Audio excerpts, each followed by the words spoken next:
Have you ever stopped to think about the fact that sometimes the most profound insights into human language don't actually come from linguistics. Right, yeah. They come from the most abstract, heavily symbolic, almost intimidating corners of mathematics, which is exactly what we're looking at today. It's a strange paradox, isn't it? Mm. We use language so intuitively every single day, yet underneath that intuition, there is this incredibly rigid, deeply complex mathematical architecture. Exactly. And to figure out how that architecture works, today we are pulling from a really fascinating source document. It's a working paper titled Capturing Dual Team Properties with Inclusion Atoms, and it's by Matilda H from the University of Helsinki. Right. Now, for you listening, the mission of this deep dive is to venture into the seemingly dense world of something called propositional team-based logics. Which sounds, it sounds like a mouthful. It does. But before you let a phrase like propositional team-based logic scare you off, our goal today isn't just to stare at equations. No, definitely not. Staring at equations in an audio format wouldn't be very productive anyway. We are going to strictly follow a linear progression here, breaking everything down step by step and focusing on the why. Right. The real goal is to understand how this specific mathematical framework manages to perfectly balance opposing logical forces. We're going to talk about properties that build upward and properties that drill downward. And we'll unpack what those terms mean in just a bit. But more importantly, and I want to plant this seed right now, we're going to see how this dense math holds the secret code to how we use incredibly common everyday words. Words as simple as might and must. That is the ultimate payoff of this entire paper. We'll see later how a very specific mathematical exception, a little quirk in the logic, is actually the exact mechanism that allows you and me to use the word might without our brains just short-circuiting. So we have our mission. We're going to connect the dots. We aren't going to leave you stranded in a sea of Greek letters. Exactly. We'll be focusing heavily on the why. Why do these mathematical structures matter? To do that, we are going to build a running analogy today. Think of databases, survey results, and the very states of human information and uncertainty. Okay, before we jump into the first major section, does that cover our introduction and setup? Have we missed any nuances about our goals here? I think we've thoroughly set the stage. We know the destination. Let's proceed to the actual foundation of the paper. Perfect. So to understand how we get from equations to everyday words like might and must, we have to start at the absolute bedrock. We have to understand what Hegblom means when she uses the word team. Right. Because classical logic, the kind you might learn in a philosophy 101 class. Or basic computer science. Yes, exactly. Classical logic is very comforting because it is entirely deterministic. It deals with a single concrete reality. It deals with what's called a single valuation. Yes, it's safe. Let's explain what a valuation is for you listening. For example, a variable, let's call it pi, is either a 1, meaning true, or a 0, meaning false. It is strictly binary, right? If key p stands for the sky is blue, then in our current reality, that valuation is 1, true. If TP stands for the grass is neon pink, that valuation is 0, false. It describes exactly one state of the world with absolute certainty. But this paper operates in team logic. And in team logic, we aren't looking at just one valuation.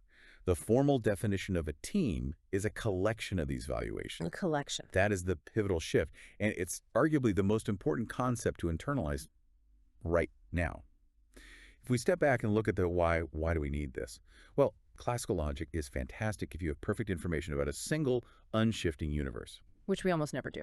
Exactly. Think about your daily life. You rarely have perfect information. By grouping multiple valuations together into a team, we are no longer looking at just one fixed reality. We are looking at sets of possibilities. Pluralities. Pluralities. Okay, let me make sure I'm picturing this right, because just saying the word plurality doesn't give me a visual. Let's build a concrete analogy. Think of a team like a massive spreadsheet of survey responses. A spreadsheet is a highly effective way to visualize this. Let's build it out.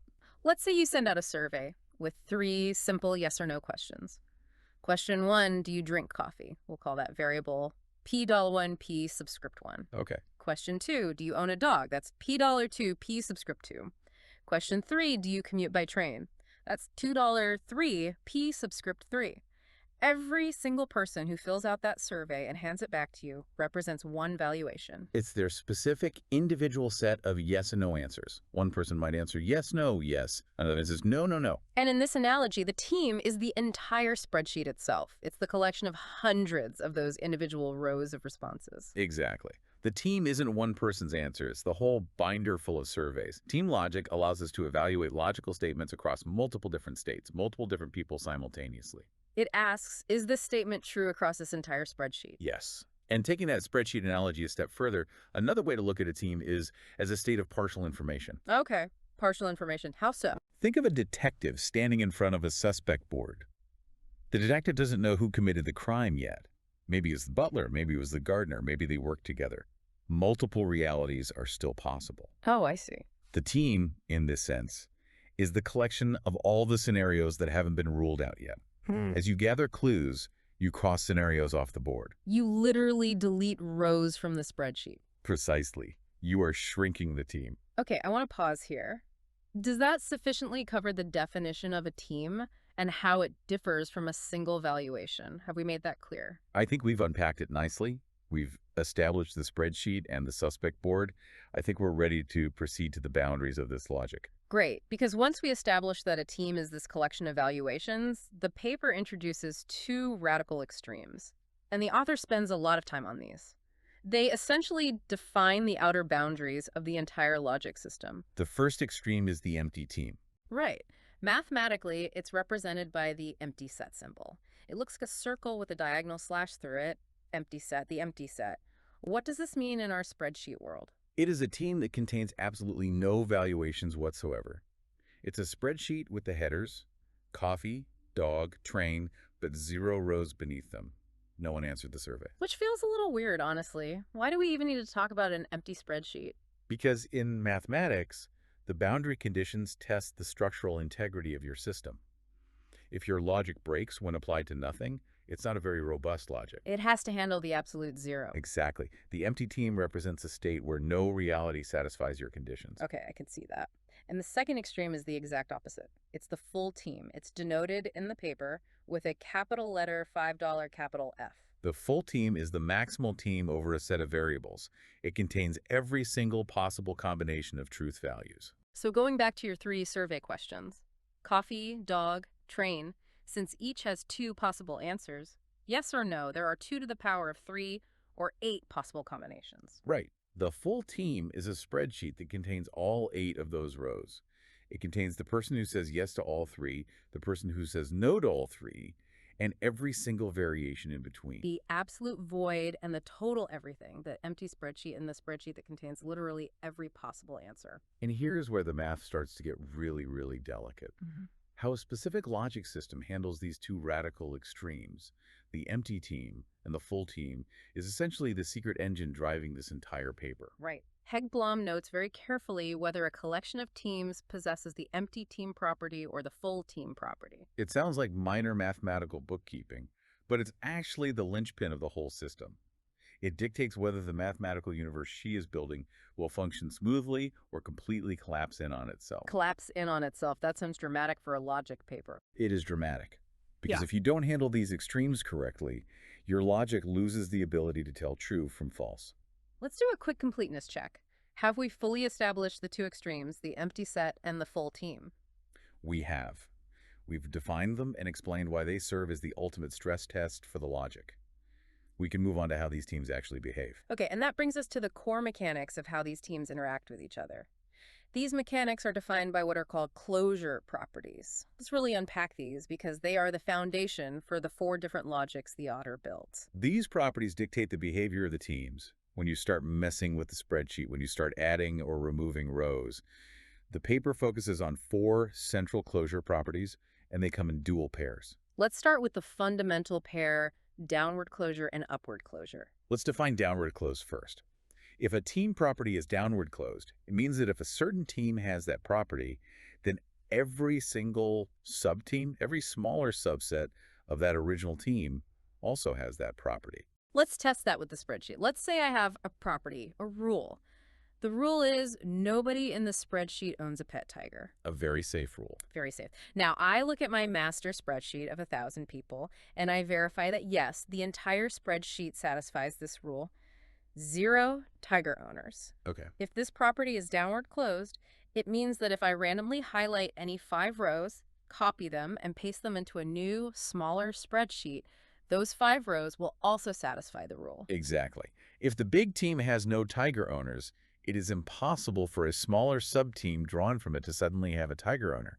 The property flows downward to the subsets. It trickles down perfectly, makes total sense. Now let's look at its mirror image, the upward closed property. If a team property is upward closed, it means that if a small team has the property, any larger team, any superset that contains our original small team, must also have that property. Let's use a different rule for this one. Let's say our rule this time is at least one person in the spreadsheet drinks coffee.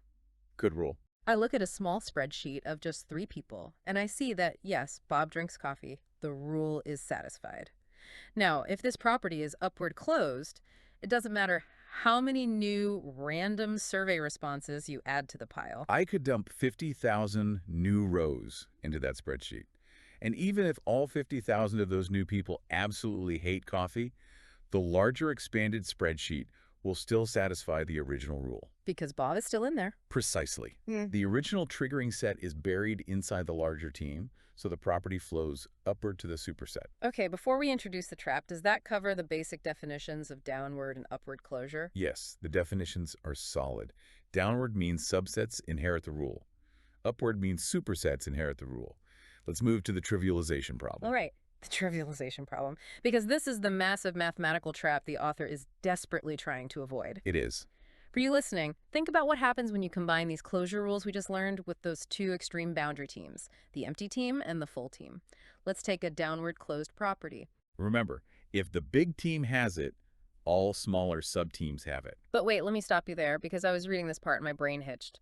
What happens if a downward closed property contains the full team? It's a logical disaster. Right, because the full team contains every single possible combination of answers. It's the ultimate maximal spreadsheet. So if the rule applies to the full team and the rule is downward closed, doesn't that just break the entire system? Walk us through why it breaks it. Because wouldn't every single smaller team just inherit it? Yes, that is exactly the trap. If the property contains the full team and the property is downward closed, then by mathematical definition, it must contain every single subset of the full team. But as we established, every possible team is a subset of the full team. So it becomes trivial.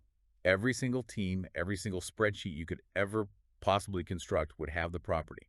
The logic becomes entirely meaningless. There's no way to differentiate anything. Every statement evaluates to true no matter what data you input.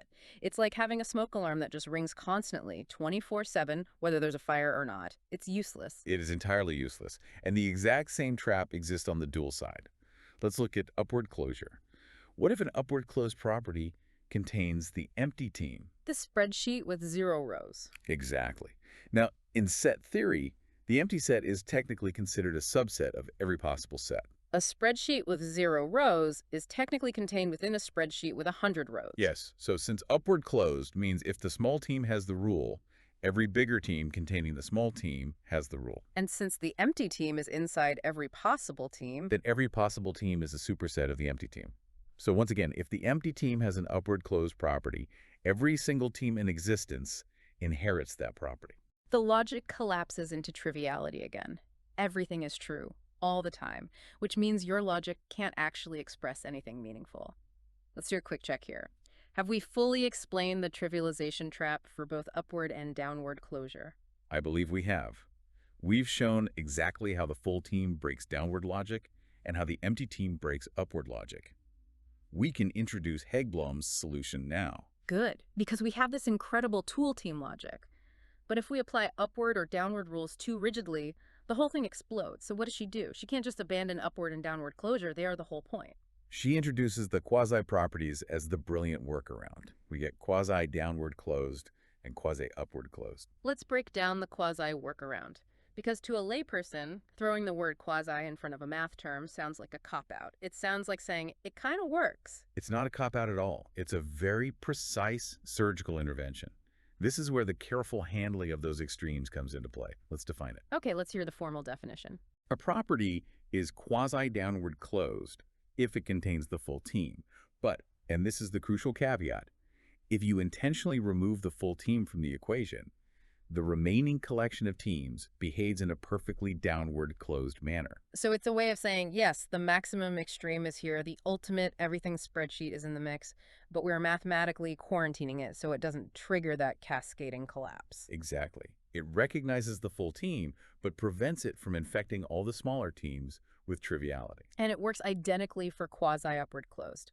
The property contains the empty team, the zero-row spreadsheet, but if you take the empty team out of the picture, the rest of the spreadsheets follow the upward closed rule perfectly. Yes. So why should you care about this quasi-workaround? Because it's actually deeply reflective of how systems work in the real world. Think about why rules in our human society need exceptions to function properly. That's a really great parallel. If a legal rule is applied with absolute blind mathematical rigidity without accounting for extreme edge cases, the legal system breaks down. Walk us through an example of that.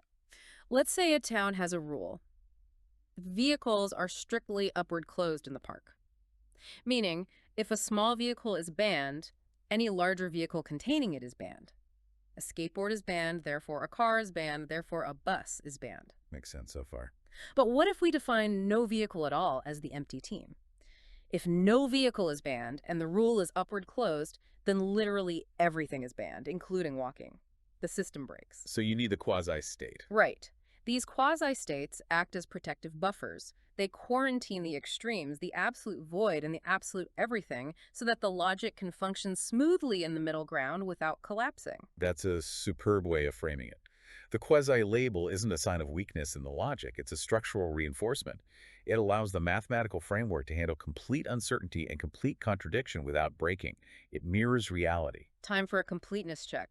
Does that cover the quasi-properties and why they're necessary to avoid triviality? It covers it perfectly. We've built the environment, we know the rules of the road, now we need to look at the vehicles driving on it. Exactly. We have our environment built. We understand what a team is, our spreadsheet. We understand the boundary extremes, empty and full.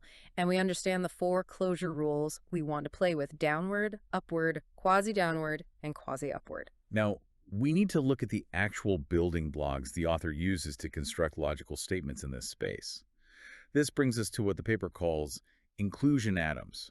Inclusion atoms. The atoms of logic. I love that phrase so much. It's very descriptive. These are the fundamental units of syntax for this entire endeavor. In chemistry, an atom is the basic building block of matter. You put a couple of hydrogen atoms and an oxygen atom together, you get water. In this paper, the basic building block of the logic, the thing you use to build complex sentences, is the inclusion atom.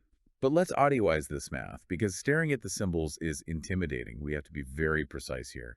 Right. In its most basic standard form, an inclusion atom is written with an A, a symbol that looks like a sideways U with a line under it, and then a B. The formula is a subset B, a subset of B. And despite the fancy symbol, which is just the standard subset notation in set theory, it simply means that the values of sequence A are included in the values of sequence B. So if we go back to our spreadsheet, if A is the column of people who bought apples and B is the column of people who bought fruit, a subset of B simply means every apple buyer is included in the fruit buyer list. Yes, the math is just checking to see if one set of data is safely tucked inside another set of data. Let's do a quick check. Is that the standard definition of an inclusion atom? Yes, that perfectly defines the standard inclusion atom. However, Aggblom encounters an immediate hurdle when she tries to use these standard atoms. Right, because she has a very specific goal. As we've learned, her goal is to build custom logics that perfectly embody those four specific closure properties we just talked about: upward, downward, quasi-upward, and quasi-downward. She wants to build specialized tools. But standard inclusion atoms, as they exist in the prior mathematical literature, are neither upward closed nor downward closed. Wait, neither? Why not? Because they possess a different property altogether. It's called union closure. Union closure. Okay, let me guess how this works in our spreadsheet. Go for it. If standard inclusion atoms are union closed, it means if I have one spreadsheet where the apple buyers are included in the fruit buyers, and I have a completely separate second spreadsheet where, say, the orange buyers are included in the fruit buyers. Yes. Union closure means I can just smash those two spreadsheets together into one giant database, and the rule still holds. That is exactly what it means. Mm-hmm. Combining teams that satisfy the atom creates a new, larger team that also satisfies it. Which seems useful. It is a very useful property in many contexts, but it does not fit the strict upward or downward strictures required for this specific project. Union closure doesn't help you if you are trying to prove things that strictly flow down to all subsets, or strictly flow up to all supersets regardless of what new data is added. I see. Because with the upward closure, I don't just want to combine spreadsheets that already follow the rule. Upward closure demands that I can add a spreadsheet full of absolute nonsense people who bought neither apples nor fruit, and the rule still survives because my original data is in there. Precisely. Standard inclusion atoms can't guarantee that. The standard atoms fail the stress test of pure upward or downward closure. Let's check in. Does that explain the problem with standard inclusion atoms in union closure? It does. We've clearly established why the standard tools won't work for her specific construction. So what is the author's solution? She invents new ones. She literally engineers new logical building blocks from scratch to make the math work.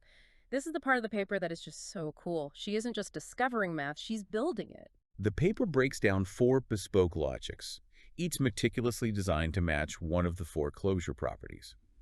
And she invents a unique variation of the inclusion atom for each one. Let's walk through them and let's make sure we visualize the symbols because the symmetry she creates here is wild. Let's start with the logic designated as $LINCOR subscript QU.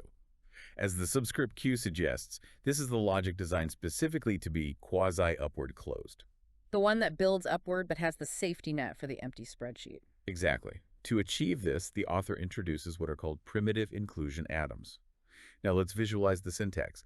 These look like a constant, usually x, then the subset, the sideways u with a line under it, and then a propositional variable p. So the formula is $6 subset p of subset of p. Let me translate that to the spreadsheet. The x is a constant, like the absolute value of true, and p is our survey variable, like drinks coffee. So this atom, 6docs is subset tech p, there's up subset of p, is the math scanning the spreadsheet to check if the value true is included somewhere inside the drinks coffee column. It's looking for at least one coffee drinker. Yes. And because of how these primitive inclusion atoms are structurally defined, they inherently possess the empty team property. They allow for the void. And as we discussed, if you evaluate them on non-empty teams, they naturally behave in an upward closed manner. If you find one coffee drinker, you can add 1 million non-coffee drinkers to the spreadsheet, and the statement true is included in the coffee column remains mathematically valid. Okay, check. Does that cover the quasi-upward logic, luckily subscript QU? Yes, that perfectly covers the first of the 4 logics. Let's move to the second. Next is lukewarm subscript, the logic that is strictly upward closed, no quasi, no safety net. It demands pure upward flow. For this, she introduces the non-empty primitive inclusion atom. It uses a slightly different symbol to warn you of its strictness. It looks like the regular subset symbol, but with a vertical line drawn through the bottom bar, or sometimes an equal sign instead. We'll denote it as 6-doxyl subsatec pH post eggs an unempty subset of P. It visually looks stiffer, and the key difference here is the strict requirement that the team cannot be empty. It forcefully excludes the 0-row spreadsheet. Exactly. By explicitly stating that the team cannot be empty, she removes the boundary condition that causes the trivialization trap. This allows the logic to be purely upward closed without collapsing. Brilliant. Okay, completeness check on the strict upward logic. Are we good? Yes, $little subscript is covered. Now moving to the dual side, the downward logics. We have levs d subscript qd, the logic for quasi-downward closed properties, the ones that flow down to smaller spreadsheets but have a safety net for the maximal all-encompassing spreadsheet. Here, the author invents the sole dual primitive inclusion atom. The syntax here is visually flipped. It is written as the variable p, then a little star symbol, then the subset symbol, then the constant x. The formula is p subset xt star subset of x. With a little star. I love this star. It's not just decorative. That star is basically a mathematical sticky note reminding us that the full team is the exception to the rule here. That's a great way to put it. This atom is designed so that it is satisfied if the team is the full team or if it satisfies the reverse inclusion condition. That star explicitly handles the full team exception, acting as the quasi-buffer, making it quasi-downward. Okay, check on lever subscript qd. We are good. And finally, the fourth logic, lever subscript d. The strictly downward closed logic, no safety nets. What's the atom for this one? This uses dual primitive inclusion atoms, simply written as p subset x as p subset of x. Notice that the variables and constants have swapped places from the upward logic we started with. Right. It was sext x subset p, x subset of p. Now it's p subset e. This is x u subset of x. And because it's purely downward closed, it doesn't need the star. It doesn't make special accommodations for the full team. Okay, so she has built her 4 custom alphabets. Completeness check, have we covered all 4 logics and their corresponding atoms? We have thoroughly documented all 4.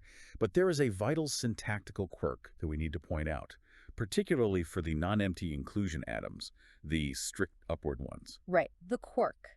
I think this highlights how incredibly delicate logical engineering can be. She mandates a very specific grammar rule. Yes. She mandates that in the sequence of propositional symbols, the p side of the equation, there cannot be any repeated symbols. And this took me a minute to grasp, but when it clicked, it was so satisfying. Why can't there be repeated symbols? Let's think about this. What if the math allowed me to write an atom that demanded a constant sequence of true and false be included in the variable sequence $p subscript 1 and $p subscript 1? You are pairing the constant true with the first $p subscript 1 and the constant false with the second $p subscript 1. Right. So let's translate that back to our survey spreadsheet. $1p subscript 1 is the question, do you drink coffee? If I write that formula, I am mathematically demanding that a single person in our survey answered both, yes, I absolutely drink coffee, and no, I absolutely do not drink coffee to the exact same question at the exact same time in the exact same cell of the spreadsheet. Which is a logical contradiction.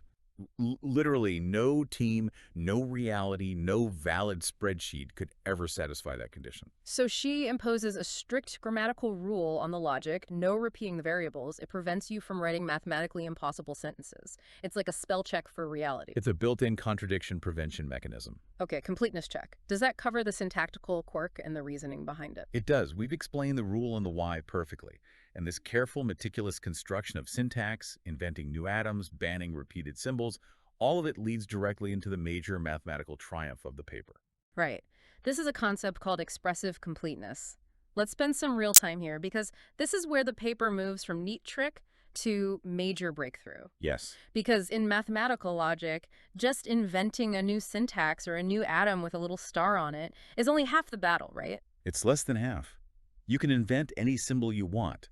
The burden of proof is demonstrating what that symbol can actually do. Right. And expressive completeness means these 4 logics she built aren't just neat little academic toys. They are perfectly capable of describing any team property that fits their respective closure rules. Any property, period. If you can dream up an upward closed property, no matter how complex, no matter how many variables are involved, the logic little dollar subscript has the exact necessary vocabulary and syntax to express it perfectly. To use an analogy, it's like proving that a new alphabet you just invented isn't just a random collection of squiggles. It's a mathematical proof guaranteeing that your new alphabet can be used to write literally any book that has ever existed in a specific genre. I know that. If the genre is upward closed stories, your alphabet can write every single one of them without missing a single nuance. That is precisely what expressive completeness means. The author proves this by developing what is called a normal form for each of the 4 logics. Okay, completeness check. Does that effectively define expressive completeness? It does. Let's demystify that term we just used, normal form. Yes. What exactly is a normal form? A normal form is a standardized, highly structured way of writing formulas. Think of it as a blueprint. Okay. The proof of expressive completeness essentially demonstrates that any arbitrary, messy, complicated formula you can think of can be systematically translated and rewritten into this one specific, perfectly organized structural blueprint. So it's a way of standardizing the math so you can prove its limits. And within these proofs, while she is standardizing these blueprints, some truly bizarre and fascinating features emerge. Oh, absolutely. This is the part of the paper I really want to dig into, particularly in the quasi-upward closed logic, length lol dollar subscript QU, because this genuinely broke my brain for a minute. You're referring to the behavior of disjunctions. Oh, the disjunction thing, yes. Okay, stick with me here. In classical logic, a disjunction is simply an OR statement. I will have coffee, or R, I will have tea. It's pretty straightforward. Right. But in team logic, Because we are dealing with pluralities, because we are dealing with a whole spreadsheet of people, not just one person, there are actually two entirely different ways to interpret the word OR. Yes. The paper distinguishes between the global disjunction and the split disjunction. Let's define them using the spreadsheet. The global disjunction is usually written with a little slash before the standard V symbol. It means the OR statement applies across the entire team as a whole, single unit. So the whole spreadsheet has property A, or the whole spreadsheet has property B. Great. For example, either everyone in the spreadsheet drinks coffee or everyone in the spreadsheet drinks tea. It evaluates the team globally. Exactly. Yeah. But the split disjunction, which is written with just the standard V symbol, means something radically different. That's so. It means we can literally split the team into two separate subteams. We can physically cut the spreadsheet in half. And if one half of the spreadsheet has property A and the other half has property B, the split disjunction is considered true. In your example, if we can split the spreadsheet so that one half only contains coffee drinkers and the other half only contains tea drinkers, then the split disjunction coffee or tea is satisfied for the team as a whole. Right. So in almost all team logics, these two operations, global OR and split OR, are distinctly different. They yield completely different results. Because obviously a spreadsheet where everyone drinks coffee is very different from a spreadsheet where half drink coffee and half drink tea. But, and here's where the paper pulls off a magic trick. Aggblom proves a remarkable theorem. She proves that in the quasi-upward closed setting of $$ subscript QU, the global disjunction and the split disjunction actually coincide. They coincide. They are mathematically equivalent. If one is true, the other is true, which is wild. How can that be? How can an OR statement that splits a spreadsheet mean the exact same thing as an OR statement that applies to the whole thing globally? I had to read this section 3 times. It is deeply counterintuitive at first glance, but it is a direct, unavoidable consequence of the upward closure property we discussed earlier. Let's walk through the deduction. Please do. Assume a team satisfies the split disjunction. This means we have successfully split the team into two smaller subteams. Subteam A satisfies the first condition, and subteam B satisfies the second condition. Okay, you have my spreadsheet cut in half on my desk. Now, remember what upward closure means. If a small team has a property, any larger team that contains it also has that property. Right. So look at subteam A. It satisfies the first condition. Because we are in an upward closed logic, any superset of subteam A must also satisfy that condition. Well, what is a superset of subteam A? Oh, wow. Okay, I see it. Because subteam A is just a piece of the original whole spreadsheet. So if the small piece satisfies the rule and the rule flows upward, then the whole unsplit spreadsheet automatically satisfies the rule too. Exactly. The split subteam infects the whole team with its truth value.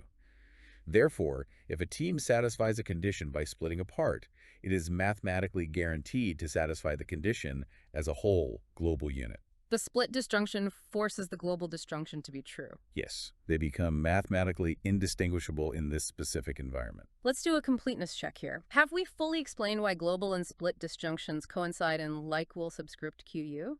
I believe the step-by-step logic holds up perfectly. The upward flow from the subteam guarantees the whole team condition. That is just, it's incredibly elegant. It's like having a material that acts the exact same way whether you pull it or push it. But what is the practical upshot of this? Why does it matter that these two types of OR coincide? It matters because it makes the logical system incredibly resilient. When building complex logical proofs or computer algorithms, ambiguity is the enemy. By proving that the split disjunction and global disjunction coincide, she proves that the logic, like or dollar subscript QU, is highly stable. Right, because you can't misinterpret the OR. Exactly. You can alter the fundamental semantic definitions of how OR works in this space. You can swap a global operator for a split operator in your code, and the logic remains entirely unaffected.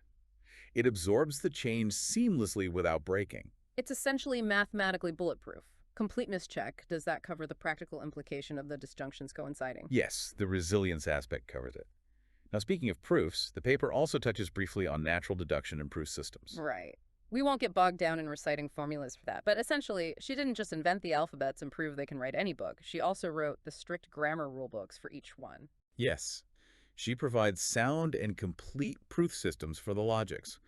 This involves establishing rules, like the subset extension rule, denoted as subset X and subset EXT, which dictate exactly how you can legally derive a new conclusion from a set of premises. It's the operational machinery that allows the logic to be used for actual computation or formal reasoning. Correct. And this brings us to what is perhaps the most aesthetically pleasing aspect of the entire paper. When you look at all this machinery, the atoms, the normal forms, the rules, a profound symmetry emerges. It is a syntactic duality that is very satisfying from a theoretical standpoint. If you take a step back and look at the normal forms, the standardized blueprints we mentioned earlier, for the upward logic side by side with the downward logics, they are perfect mirrors of one another. Yes. It's so elegant, it almost feels designed by nature rather than a mathematician. In the upward logics, the normal forms are built almost entirely out of conjunctions, interstate statements. Which conceptually aligns perfectly with upward closure. You are building upward, accumulating conditions. This must be true, and this must be true, and this must be true. You are forcing supersets to abide by a growing list of requirements. But in the downward logics, the normal forms are built out of split disjunctions, those splitting OR statements we just talked about. Again, conceptually perfect. To capture downward closure, to ensure a property flows down to every possible subteam, the logic relies on breaking things apart. Upward relies on accumulation and A&Ds. Downward relies on division and ORs. And even the custom atoms themselves swap sides in the mirror. In the upward logic, the primitive inclusion atom is 6-doxa subset text as subset of P. The constant is included in the variable. But in the downward logic, it becomes P subset of X and P subset of X. The variable is included in the constant.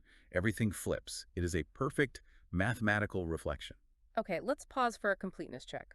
Have we fully mapped out the expressive completeness, the normal forms, the disjunction anomaly, and the syntactic symmetry? I think we've unpacked all of those architectural elements completely. It is a beautiful piece of theoretical architecture. But, as we promised at the very beginning of this deep dive, we cannot just leave this in the realm of theoretical elegance. We need to bridge the gap between this abstract syntax and actual human meaning. Yes. We need to answer the so what. Exactly. This brings us to our final segment and what I consider the true aha moment of the paper. This entire exercise, the teams, the quasi-properties, the custom inclusion atoms with their little stars, the mirroring of A and Ds and ORs, it isn't just an exercise in moving abstract symbols around a whiteboard. No, because the paper explicitly connects these bizarre, custom-built mathematical inclusion atoms directly to something linguists call might modalities. Modalities, let's define that. Modality is the words we use every single day to express possibility, necessity, and uncertainty. Words like could, should, would, and specifically for this paper, might and must. And the paper reveals that this complex math is actually the hidden translation layer of how we use these words. Let's break down the translation, starting with might. The author takes our upward primitive inclusion atom, 6-doxa subset PAX subset of P. The math literally reads as the constant X is included in the variable P. But the author demonstrates that this specific mathematical relation is semantically equivalent to the human statement might P. Exactly. Okay, let's unpack why. Why does X is included in P mean might? Think about what the word might actually implies when you say it. If I look out the window and say, it might rain today, what am I actually asserting? I am not asserting that it is raining everywhere. I am not asserting that it is raining in all possible reality. Right, you aren't guaranteeing it. What I am asserting is that within my current state of knowledge, my current team or spreadsheet of possible realities, there exists at least one reality where it does rain. Ah, and that is exactly what the inclusion atom 6 subsecu PT X subset of P does. It scans the team. It checks the spreadsheet to see if the positive valuation, the true state where P happens, is included somewhere within the set. Right? If it finds even one row where rain is true, the atom is satisfied. The math says yes. 6x subset P, T6 subset of P. The human says yes, it might rain. It maps perfectly. Let's do a completeness check. Does that fully explain the translation of the might modality? It does. The existential check in the math exactly mirrors the possibility check in the language. Let's look at the dual modality must. If you flip the inclusion atom around, as we do in the downward logics, and use the specific constant for absolute truth, denoted by the symbol top, which looks like a capital T, you get phi p subset tech top p subset of top. The variable is included in the truth. The author explains that this is the mathematical equivalent of must p. If I say it must rain, I am making a very strong assertion. Yeah, you are guaranteeing it. Mathematically, P subset tech, top EP subset of top, asserts that the condition P is included in every single valuation that maps to true across the entire team. It means there is no row in the spreadsheet where P is false. The only available reality is one where it rains, therefore it must rain. Exactly. Completeness check on the must modality. Yes. Have we covered its mathematical translation? Yes, P sub T subset of top perfectly maps to absolute certainty. This is just incredible. The math is just formalizing our intuition. But it goes even deeper, doesn't it? It does. This translation introduces a philosophical goldmine at the very end of the paper. It invites us to completely reevaluate our running analogy. It asks us to stop thinking of these teams merely as spreadsheets or databases full of survey answers. Yes. It asks us to start thinking of them formally as information states. Information states. Let's explore that. An information state is simply a conceptual representation of what a person or an AI or a computer currently knows about the world. It's the boundary of their knowledge. And this reframing changes how we interpret everything we've discussed so far. If a team is an information state, then to assert a classical binary statement like the cat is on the mat means it has to be true across the whole team. Right. If I state as a fact, the cat is on the mat, it means in every possible reality I can currently conceive of, based on my gathered information, the cat is there. There are no remaining scenarios where the cat is on the couch. Therefore, I know it as an absolute fact. Exactly. But might P operates differently under this lens. Might P means that if we were to refine our information state, If we were to zoom in, yes, if we were to gather more data, run more tests, and eliminate some of the false realities from our team, shrinking the spreadsheet down, it is mathematically possible that we could eventually reach a smaller subteam where P can be asserted as an absolute truth. might is an acknowledgement of our partial information and the potential for future certainty. It's an upward closed concept. Because if I establish that it might rain based on a small amount of data, adding more uncertainty, adding more rows of unknown data to my state, doesn't change the fact that the possibility of rain is still in there. Precisely. The mathematical properties of the logics perfectly align with the cognitive properties of the words. Okay, let's read a completeness check on information states. Have we defined them and shown how might and must operate within them? We've shown the cognitive link. Now we just have one final piece to re-examine through this new lens. Right. So let's look at those two extreme boundary teams, the empty team and the full team, one last time. But now we look at them through this new philosophical lens of information states. This is the part that I found most profound. It really flips your perspective. If a team is just a set of data points, like our survey database, then the empty team simply means no data. Nobody answered the survey. It's a blank spreadsheet. Boring, but simple. But if a team is an information state, a literal representation of what an entity knows about the world, then the full team represents something terrifying. Terrifying. Think about it. The full team contains every single conceivable combination of true and false variables.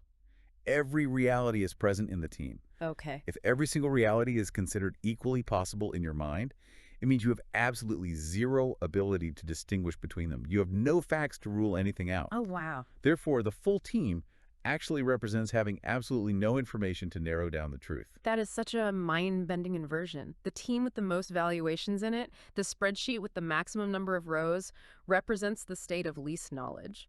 Complete, unrestricted possibility is the exact same thing as total, paralyzing ignorance. It is. And what about the empty team? In an information state view, what does a spreadsheet with 0 rows mean? It represents a state of complete contradiction or impossibility. It means your state of knowledge has led you to a point where no reality can exist. You have concluded that P must be true and P must be false simultaneously, which leaves you with 0 valid possible worlds. Total ignorance on one end, total contradiction on the other. It perfectly ties the entire mathematical framework back to human cognition. Suddenly, the structural necessity of those quasi-properties we discussed an hour ago, the need to carefully quarantine the full team and the empty team with those special rules, it isn't just a quirk of the math to avoid triviality. No, it reflects a fundamental psychological reality. Human reasoning cannot function under conditions of absolute infinite ignorance. If everything is possible, you can't make a decision, nor can human reasoning function in a state of absolute contradiction. We need the logic to operate in the bounded, messy middle space of partial information. The quasi-properties are what allow the logic to live where we live. Completeness check. Have we fully recontextualized the full and empty teams as information states? Yes, I think we've completely unpacked that philosophical inversion. Wow. Okay, let's try to summarize this massive journey we've been on today. We started with the abstract idea of replacing simple, single true or false variables with teams, these giant spreadsheets of possible realities. We navigated the mathematical traps of triviality, discovering how quasi-upward and downward properties act as necessary safety valves against the extremes of total ignorance and absolute contradiction.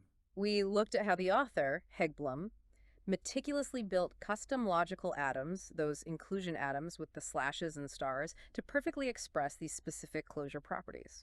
Resulting in that beautifully symmetrical system where upward building relies on accumulation and A and Ds, and downward filtering relies on division and ORs. And finally, we saw how this entire abstract, seemingly impenetrable mathematical edifice actually defines the exact way humans use simple words like might and must to navigate our own uncertain lives. It is a profound piece of logic.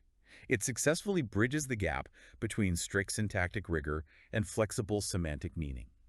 And it opens up several really exciting avenues for further exploration. Where does it go from here?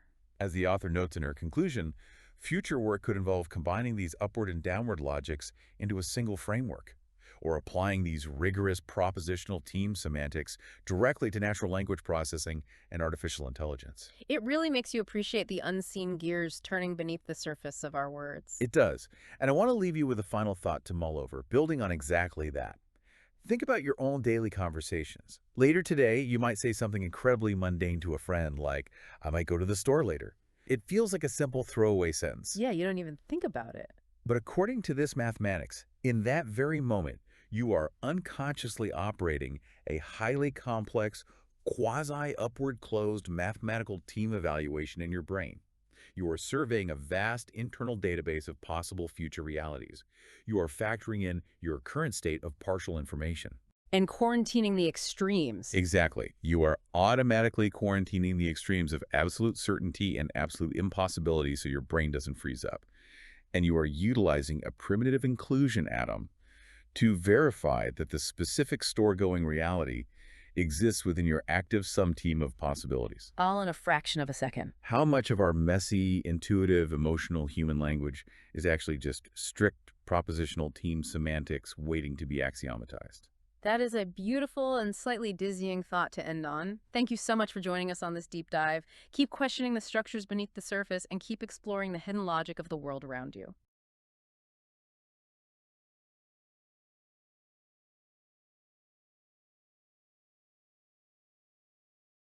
Welcome to the deep dive. We are absolutely thrilled to have you here with us today. If you are anything like me, you probably spend a whole lot of time thinking about how we communicate. I mean, we use words like might and must dozens of times a single day. Oh, absolutely. Constantly. Right, like it might rain today, or you must be joking. We just throw these words around completely effortlessly. But have you ever stopped to wonder if there is a strict mathematical architecture hiding underneath that everyday language? Yeah, and what's fascinating here is that we often treat human language as this really messy organic thing, something that's entirely separate from the cold, hard world of mathematics. But logicians don't actually see it that way. They see structure. They see these Yeah. beautiful hidden symmetries. Exactly. Okay, let's unpack this. Today we are diving headfirst into an incredibly fascinating working paper. It's by Matilda H from the University of Helsinki, and the title is Capturing Dual Team Properties with Inclusion Atoms. Which is quite the mouthful. It really is. I know that sounds intensely academic, but our mission today is to look right past that dense notation and demystify the actual concepts for you. We are going to explore how mathematicians map out the structures of information itself. Specifically, looking at a paradigm called team semantics. Right. We're going to see how different pieces of data behave when they are grouped together. And by the end of this deep dive, we are going to reveal how these highly abstract logical symbols perfectly, flawlessly translate into your everyday use of the words might and must. It really is a journey from the very foundations of how we define truth, all the way up to human linguistics.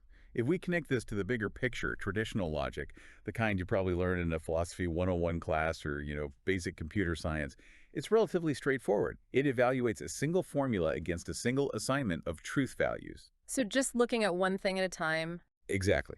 For example, if I make the proposition, it is raining, classical logic evaluates that against the single isolated reality of whether water is falling from the sky at this exact moment. Yeah. It's binary. True or false, 1 or 0. Right, it's the logic of isolated facts. But team semantics flips the board entirely, doesn't it? It does, completely. Team semantics evaluates formulas not against a single reality, but against a set of assignments, a collection of realities. This collection is what we call a team. Okay. You can think of a team as a database of possible realities, or like a holistic snapshot of an information state. A team-based logic allows us to express complex dependencies, relationships, and patterns between these different realities, things that are simply invisible or actually impossible to express if you're only ever looking at one fact at a time in classical logic. Let's ground this right away so we can all picture exactly what we're talking about. Imagine a spreadsheet. You are looking at a massive Excel file. Let's say it's the raw data from a huge demographic survey. I like this analogy. The columns across the top are the survey questions. Do you like apples? Do you live in a city? Do you commute by train? In the language of logic, these columns represent our set of propositional symbols. Let's just call them P. That's a perfect analogy. And the rows in your spreadsheet represent the individual people who answered the survey. Each single row is a valuation. It assigns a truth value, a 1 for yes or a 0 for no, to every single question in those columns. So in classical logic, you are putting a magnifying glass over just one single row and asking, is it true that this specific person likes apples? You're just checking that one cell. Exactly. But in team semantics, the entire spreadsheet, the collection of all those individual rows functioning together, is the team. So when Hegblom talks about a team property, we aren't really looking at the rows anymore. We are stepping back and looking at the properties of the spreadsheet as a whole entity. Precisely. We are evaluating if the entire data set possesses a specific structural characteristic.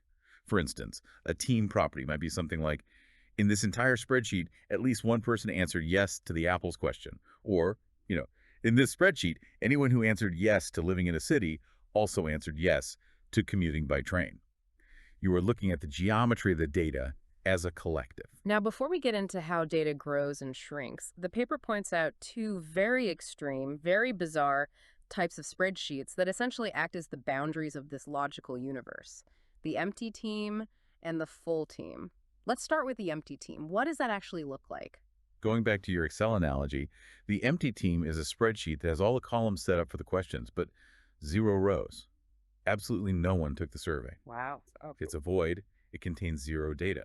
If you think of a team as an information state, the empty team represents a state of complete lack of observation. You haven't seen anything yet. Okay, that makes sense. It's a blank document. But the full team is where things get really toy. The full team is the maximal spreadsheet.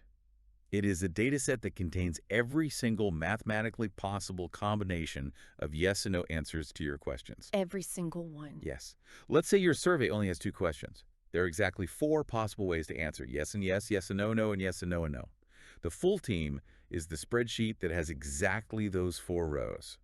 If you have 10 questions, the full team has 1,024 rows covering every single permutation. So why is that trippy? Because on the surface, a full spreadsheet sounds like you have all the information, you have everything, but it actually means the exact opposite. Exactly. This is a massive philosophical point. If your information state is the full team, it means every single possibility is currently sitting on the table. You haven't been able to rule anything out. Because it's all there.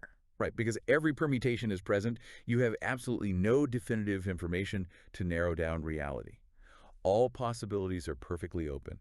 It is a state of total, absolute uncertainty. That is wild. 0 data means no observations, but all data means total uncertainty. You're trapped between a void and just static noise. And the paper explicitly notes that how a logical system handles these two extremes, the empty team and the full team, essentially defines its entire architecture. Because as we'll see, classical logic completely breaks down when confronted with these boundaries. It shatters. And that's why Hegblom has to invent entirely new tools. The paper focuses heavily on the directions of logic, how data behaves when it changes size. She categorizes team properties into closure properties, specifically downward closure and upward closure. Let's tackle downward closure first. A property is downward closed if, whenever your whole spreadsheet has a certain property, any smaller spreadsheet you make by deleting rows also has that exact same property. Right. Think of the property. Nobody in this survey answered yes to both questions. If you have a spreadsheet of 100 people and that statement is true, what happens if you randomly delete 50 rows? Well, the statement is obviously still true for the 50 people left. You didn't magically create a yes, yes answer just by deleting data. The property survives the shrinking of the spreadsheet. That's downward closure. Exactly. Now flip it. Upward closure is the exact opposite. A property is upward closed if, whenever a spreadsheet has it, you can add as many new rows as you want, and the property remains true. Think of the property. At least one person answered yes to the first question. Got it. If that is true for my current spreadsheet, meaning I can point to at least one yes, adding 100 new random people isn't going to change the fact that my original yes is still sitting right there. The property survives the growth of the spreadsheet. Exactly. So we have a logic for shrinking information and a logic for growing information. But here's where Hegblom hits a massive mathematical roadblock. It's a paradox of trivialization. Let's look at upward closure again. The rule is, if a team has an upward closed property, any larger team containing it also has it. Okay, I'm following so far. But remember the empty team, the spreadsheet with 0 rows. Mm-hmm. Mathematically, a set with nothing in it is considered a subset of every possible set. The empty team is basically the absolute bottom floor of the universe. It is inside everything. Uh-oh, I see where this is going. Yes. If you have an upward closed property, and the empty team just happens to possess this property, then by the ironclad rules of upward closure, every single team in existence that is larger than the empty team must also possess it. Which is literally every team, every possible spreadsheet. Exactly. The property instantly infects the entire universe. It becomes trivial, tells you absolutely nothing useful, because if I ask which spreadsheets have this property, the answer is just all of them. It's like having a search filter that just returns the entire internet. And I'm guessing the exact same nightmare happens in reverse with downward closure and the full team. If the property is downward close and the giant all-encompassing full team has it, then every smaller team inside it has it, which means everything has it. Spot on. It's a logical trap that renders the system completely useless. So to fix this, Hegblom uses what I like to call a mathematical quarantine. She introduces quasi-properties. Okay, stop right there. The quasi-workaround. I was reading this part of the paper, and I have to admit, it felt a little bit like a cheat code. Like she's just rewriting the rules because the math got too hard. Let's look at the definition of quasi-downward closed. It says, the full team is allowed to have the property, but for every other team, normal downward shrinking rules apply. Is she just putting tape over a leaky pipe here? It might look like a cheat code at first glance, I'll give you that. But it's actually a highly elegant architectural decision. She isn't just ignoring the problem, she is structurally walling off the extreme boundary. By defining it as quasi, she is saying, we acknowledge that the state of absolute maximum uncertainty, the full team, is special. We will grant it this property by fiat to keep the math from breaking. But for every other normal, populated data set in the universe, the strict laws of downward geometry apply. Oh, I see. So it's a way to let the logic gracefully handle states of absolute uncertainty or zero data without destroying the utility of the logic for the normal, everyday data sets we actually want to analyze. Precisely. It quarantines the extremes so the rest of the system can function beautifully. So now we have 4 distinct arenas: strict downward, strict upward, quasi-downward, and quasi-upward. And to build logic inside these 4 arenas, she needs new building blocks. Standard classical logic just won't cut it. This brings us to the core innovation of the paper, inclusion atoms. I love this concept. Let's explain what an inclusion atom does without getting bogged down in all the symbols. Think of an inclusion atom as a very strict bouncer at a club, or like a specific demand made on your spreadsheet data. In its most basic form, an inclusion atom looks at 2 sets of columns. Let's call them source columns and target columns. It demands that for every single row in your spreadsheet, whatever pattern of yes and no answers exists in the source columns, you must be able to find that exact same pattern somewhere else in the spreadsheet, sitting in the target columns. It's demanding internal data replication. It's saying, if there is a row where someone answered yes to apples and no to bananas, I demand there is another row in this data set where someone answered yes to cities and no to trains. It's a statement of dependency within the team itself. Exactly. But here is the problem. A standard inclusion atom is neither upward nor downward closed. Wait, really? Why not? Let's test it. Downward closure means shrinking. If you start deleting rows from your spreadsheet, you might accidentally delete the specific target row that was fulfilling the bouncer's demand.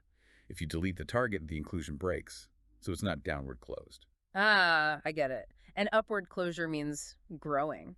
If I add 100 random new rows, I might introduce a brand new pattern in the source columns that doesn't have a matching target anywhere yet. The new data breaks the rule, so it's not upward closed either. Right. So to conquer the four arenas we just talked about, Hegblom has to invent four novel flavors or variants of these inclusion atoms. She tweaks the rules of the bouncer to perfectly match the geometry of growing or shrinking data. Let's walk through these flavors. For the upward close settings, the growing data, she uses what she calls primitive inclusion atoms. She fixes the source to be a constant truth value, like true. So the demand is, somewhere in this spreadsheet, there must be a row where this specific column is true. Notice how perfectly that fits upward closure. If your current spreadsheet satisfies that demand, you have that true row. Adding a million new rows won't destroy it. The target is locked in. The property survives growth. And to handle the quasi part, she has two versions. One that explicitly forbids the empty team from entering, which gives you strict upward closure, and one that naturally allows the empty team, giving you quasi-upward closure. But here's a tiny, incredibly meticulous syntactical quirk she enforces that I absolutely love. When she sets up these upward inclusion atoms, she demands a strict rule. The sequence of columns you are looking at cannot have any repeated symbols. You can't ask the atom to evaluate the apples column twice in the same breath. Why does that matter? It seems like a weirdly specific rule to just drop into the syntax. It's brilliant because it prevents a logical paradox. If she allowed repeats, you could write a formula that essentially demands, find me a row where the apples column is true, and simultaneously, in that exact same row, the apples column is false. Which is physically impossible. A single cell in a spreadsheet cannot hold a 1 and a 0 at the exact same time. It's a contradiction. Exactly. By enforcing the rule that you cannot repeat symbols in the syntax, she elegantly prevents the user from writing checks that the underlying reality of the spreadsheet can't cache. The syntax perfectly respects the physics of the data. That's a great detail. Okay, so that's the upward flavors. What about the downward flavors for shrinking data? She just flips the atom backwards. She introduces the dual primitive inclusion atom. Instead of demanding that a fixed truth value is found somewhere in the columns, she demands that every single row in the columns must perfectly match a fixed truth value. Ah, so the bouncer says every single person in this spreadsheet must have answered true to the apples question. Yes. And let's test the shrinking. If you have a spreadsheet of 100 people and every single one of them answered true, what happens if you delete 50 rows? The remaining 50 people still all answered true. The property survives the shrinking. It is perfectly downward closed. And again, she creates two versions of this flipped atom, a strict one and a quasi one that artificially permits the giant, uncertain full team to exist without breaking the math. So now she has her four foundational building blocks, four distinct architectural styles of logic, perfectly calibrated to handle data that is either swelling in size or collapsing in on itself while safely managing the black holes of zero data and total uncertainty. Here's where it gets really interesting. Once she establishes these four arenas, she starts testing how standard logical concepts behave inside them. And the most mind-bending section of this paper, at least for me, was Proposition 2.3, the coincidence of disjunctions. We were talking about the word or. This is where team semantics really departs from anything you've seen in classical logic. Because we are dealing with whole collections of data, the simple concept of or fractures into different species. Let's define the two main species. First, you have the global disjunction. This is the normal or. It looks at the whole spreadsheet and asks, does this entire spreadsheet satisfy property A, or does this entire spreadsheet satisfy property B? It's a holistic choice. Right. But the second species is the split disjunction. This is much more surgical and aggressive. The split disjunction asks, can I physically slice this spreadsheet horizontally into two separate pieces, such that the top piece satisfies property A and the bottom piece satisfies property B? That is a brilliant visual. You are literally taking scissors to the data set, slicing the demographic in half. So global OR evaluates the whole, split OR slices the team. They are fundamentally, conceptually, completely different operations. They are. But Hegblom proves something astonishing. In the highly specific environment of quasi-upward closed logic, remember, this is the arena where data grows freely and the empty team is permitted. These two wildly different concepts of OR literally collapse into the exact same meaning. Wait, you're telling me that slicing the spreadsheet and evaluating the whole spreadsheet become mathematically identical? How does that even work? Let's walk through the proof mechanics conceptually. Suppose your spreadsheet satisfies the split disjunction. That means you've sliced it successfully. The top half satisfies property A, and the bottom half satisfies property B. Okay, I'm holding two halves of a spreadsheet. Now, remember the rules of this specific upward growing arena? We're allowed to have the empty team. So what if the bottom half of your slice happens to be the empty team? What if you sliced off 0 rows? Well, if the bottom half is empty, then the top half is just the entire original spreadsheet. Exactly. And if the entire original spreadsheet is the top half, and the top half satisfies property A, then the whole spreadsheet satisfies property A, which means it satisfies the global OR condition. Okay, but that's just if one half is empty. What if it's a real slice? 50 rows on top, 50 rows on bottom. This is the magic step. If it's a real slice, look at the top half. It has property A, and we are in an upward closed logic. What is the defining rule of upward closure? Properties survive growth. If a team has it, any larger team has it. Right, so take your top half, which has property A, and just glue the bottom half back onto it. The property survives the growth. The reunited whole spreadsheet must therefore also satisfy property A. And again, if the whole team satisfies property A, it satisfies the global OR. No matter how you try to slice it, the upward momentum of the logic forces the split OR to collapse into the global OR. That is an anomaly of immense structural resilience. It's like the logic is so rigid that you can't even force a fracture. But here's the kicker. What happens when we leave the quasi-arena?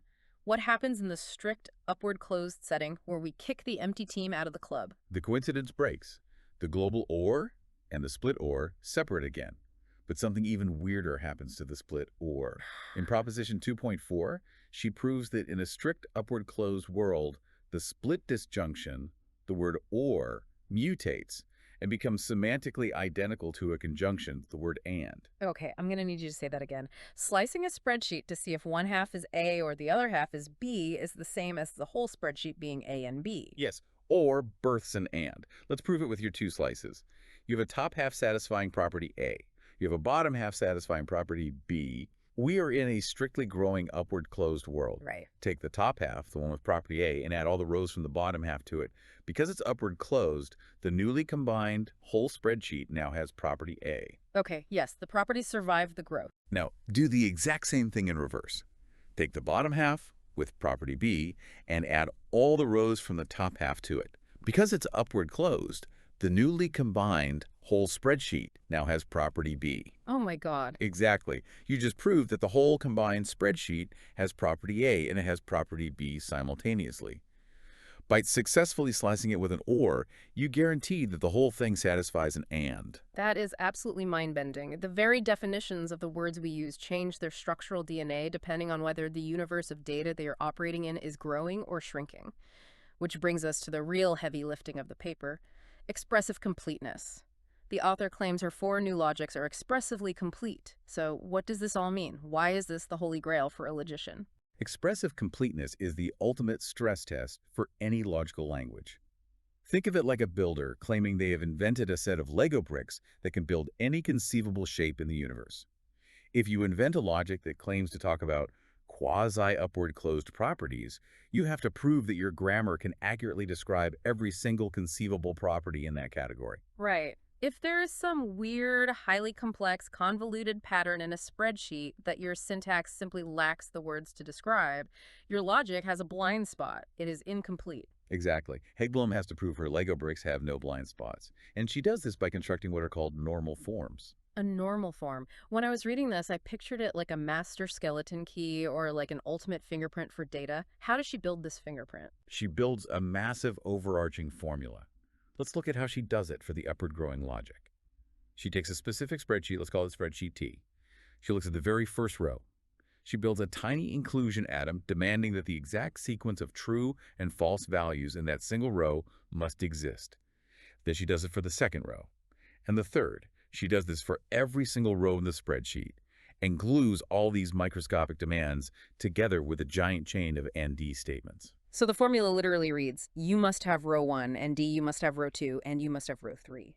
It is a hyper-specific blueprint that uniquely identifies the exact data signature of that one specific spreadsheet. It is the ultimate fingerprint. And because we are in an upward closed logic, if any new larger spreadsheet comes along and satisfies this massive blueprint, It means it contains all the original data plus whatever new data it brought along. Mm. The blueprint perfectly captures the base team and any superset of it. And then, to capture an entire collection of spreadsheets, which is what a team property is, she just strings all those individual blueprints together with a giant OR statement. The data must look like Blueprint 1, or Blueprint 2, or Blueprint 3. It's a formula of staggering scale, but its mechanics are flawless.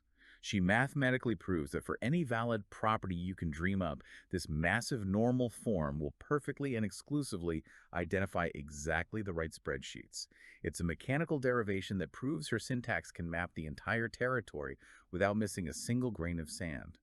The logic is expressively complete. And she does this not just once, but 4 times for all 4 arenas: upward, downward, quasi-upward, quasi-downward. But knowing the logic can describe everything is different from actually using it. How do you compute with this? This brings us to the natural deduction system she provides in the paper. Right. A natural deduction system is the architecture of proof. It's the rules of the game. It dictates exactly how you can legally mutate one formula into another to build an argument, step by painstaking step, without ever needing to look at the actual spreadsheets anymore. You are just moving symbols on a page according to strict grammatical laws. She includes standard rules we'd recognize, like how to introduce an A and D or eliminate an OR, but she had to invent novel rules to handle her inclusion atoms. The one that stood out to me was the extension rule. The extension rule is a masterpiece. It deals with how to handle introducing a brand new variable, a new column, into your proof. Let's use the spreadsheet. We are halfway through analyzing our survey data, and suddenly we decide to add a new column. Do you like cherries? We don't have the data for it yet. How does the logic handle that unknown? In classical logic, you'd be stuck. But in team semantics, the extension rule allows you to fork reality. It says, okay, we don't know the answers to the cherry question, but we do know that every single person must answer either yes or no. So the logic forces you to build 2 separate hypothetical universes. A branching timeline. Exactly. In universe 1, you assume the new column is entirely true. In universe 2, you assume the new column is entirely false. You run your proof in both universes. If you can derive your final conclusion in both of those branching timelines, then your conclusion is absolutely true, regardless of what the real data eventually turns out to be. That is an ingenious syntactical reflection of the law of excluded middle, tailored specifically for datasets. It's like exploring every possible quantum state to guarantee an outcome. And she proves that her rule systems are both sound meaning, you can never accidentally prove a lie, and complete meaning, if something is true, there is a guaranteed path of rules to prove it. Building these rules was a massive undertaking, especially for the quasi-downward logic. Remember the full team, the state of absolute uncertainty. The black hole. Yes, classical logic systems simply crumble when you introduce a symbol that means all possibilities are open. Aggblom had to carefully cage this concept with syntax. She introduces a rule where the full team symbol, which she writes as a bullet point, can literally absorb other formulas. Like a literal black hole consuming matter. Precisely. If your spreadsheet is split in half, and one half satisfies a normal property, but the other half is the full team, meaning it contains every possible row, then the combined spreadsheet must also contain every possible row. The absolute uncertainty of the full team swallows the normal property whole. The syntax perfectly aligns with this terrifying semantic quirk. Which brings us to the grand finale of the paper, section 2.5. This is where all the math, all the theorems, all the branching universes culminate. Aggblom steps back and shows us the masterpiece, the symmetry. It is mathematically beautiful. If you look at the 4 master blueprints, the normal forms side by side, you see a perfect mirror image. Let's describe the visual symmetry for the listener. In the upward logic, the logic of growing data, the atoms demand that the variables contain the constants. It uses giant chains of conjunctions. And the downward logic, the logic of shrinking data, the symbols literally flip. The atoms demand that the constants contain the variables. The giant chains of conjunctions mutate perfectly into giant chains of split disjunctions. Or, it is a perfectly balanced mathematical equation weighing the concept of growing information against the concept of shrinking information. But she doesn't stop at pure math. And this is the payoff we promise at the beginning of the deep dive. She connects these perfectly symmetrical, abstract symbols to the messy reality of human language, specifically the might modalities. If we connect this to the bigger picture, logicians have spent decades trying to mathematically define words like might and must. In team semantics, a team isn't just a spreadsheet, it's an information state. It represents what you currently know and what you don't know about the world.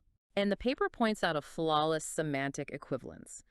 The mathematical formula for the primitive inclusion atom, the bouncer we used for upward growing data, is semantically identical to the logical symbol for might. Think about what that upward atom demands. It demands that somewhere in your spreadsheet, there exists at least one row where the condition is true. Translate that to an information state. Based on everything you currently know, there is at least one possible reality left on the table where this fact is true.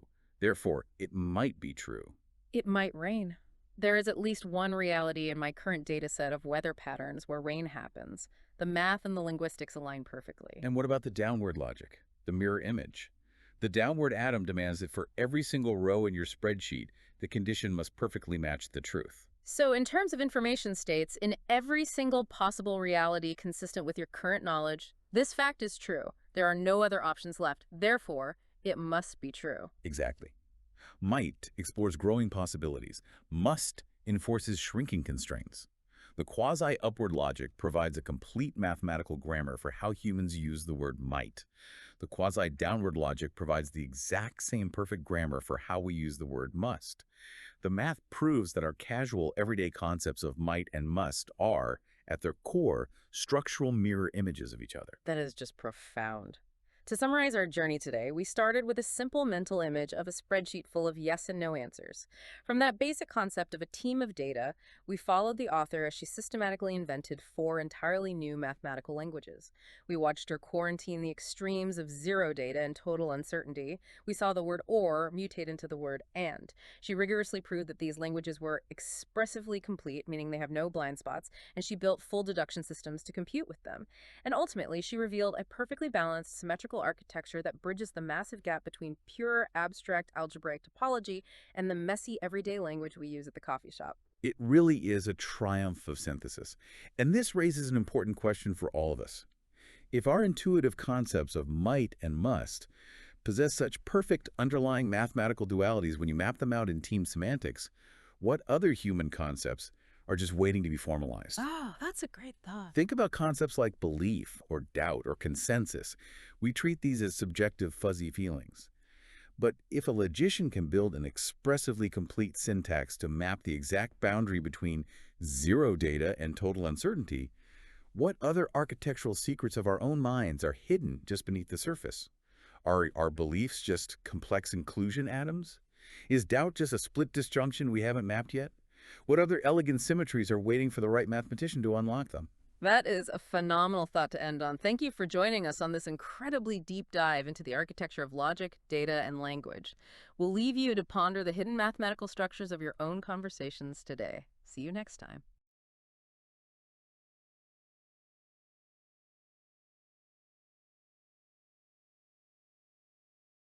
Welcome to the deep dive. Today, you are joining us for a uniquely challenging mission. Yeah, highly specific. We are going to completely deconstruct Matilda H.'s working paper, capturing dual team properties with inclusion atoms. Right.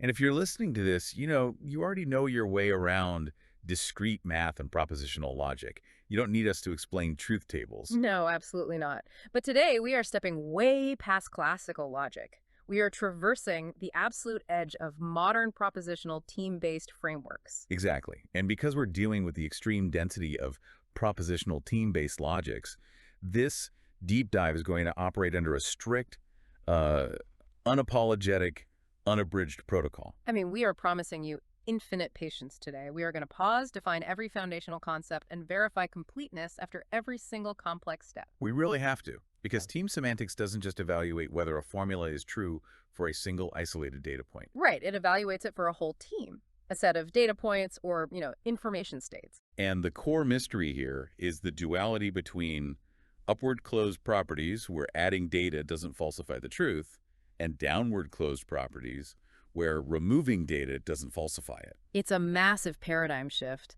Classical tools just snap under upward and downward pressure. H.'s paper gives us the vocabulary to solve this. Okay, before we actually jump into the abstract, does that properly set the unabridged protocol and our mission for this deep dive? Yes, the intro protocol is firmly set. We've established the why. Let's move right into the abstract and introduction. Perfect. So the first sentence of the abstract immediately establishes the rhetorical purpose. It does. It introduces propositional team-based logics that are expressively complete for quasi-downward and quasi-upward closed properties. And it does this in a syntactically dual way. But let's unpack expressively complete. What does it actually mean for a logic to capture every possible property of a certain type? It's the holy grail of logic design. It means the specific syntax rules you've invented can perfectly describe every single valid formation a team could possibly take in that category. Total mathematical coverage. To get that coverage, standard logic atoms aren't enough.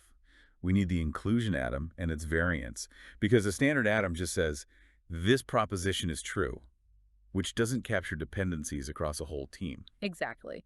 But we have to address the quasi-variants, the quasi-downward and quasi-upward labels. Why are they necessary? It's because of the two highly volatile edge cases, right? The empty team, which is a total void of data, and the full team, which is total noise. Right.